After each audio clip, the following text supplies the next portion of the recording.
আমরা জানি কিছুদিন আগে কাতারে আপনার একটি শক্তিশালী দেশ হামলা চালিয়েছে, নির্দিষ্ট সার্জিক্যাল স্ট্রাইক বলছে তারা, যে সেখানে কিছু দুষ্কৃতকারীরা ছিল একদম রাজধানীর বুকে, কাতারের রাজধানীর বুকে দোহায় সে হামলাটা চালানো হয়েছিল। এখন হামলা পরবর্তীতে কাতার বলছে তারা চরম প্রতিশোধ নেবে, কিন্তু বাস্তবতা আসলে কি বলে, তাদের সেই সক্ষমতা আছে কিনা?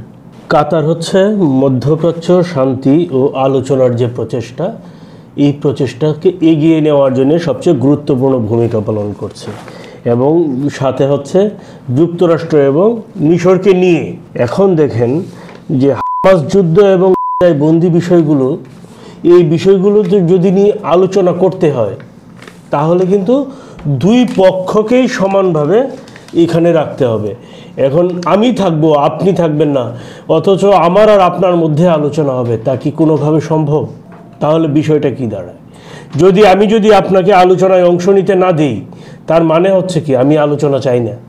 যদি আমি আপনার সহাবস্থান নিশ্চিত করতে না পারি, তাহলে তো আপনি আন্ডারগ্রাউন্ড থেকে হামলা চালিয়েই যাবেন। এটা তো খুব স্বাভাবিক, কারণ আপনি আপনার বাঁচার তাগিদে হামলা চালাচ্ছেন, আর আমি হচ্ছে আমার ক্ষমতার দম্ভে আমি হামলা চালাচ্ছি।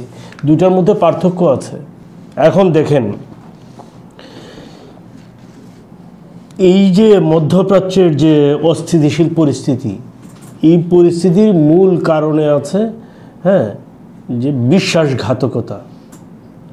মধ্যপ্রাচ্যকে দখল করতে চায় একটা দেশ, যারা মধ্যপ্রাচ্যের সেটেলার, যারা কিছুদিন আগে ইরানে হামলা চালিয়েছে,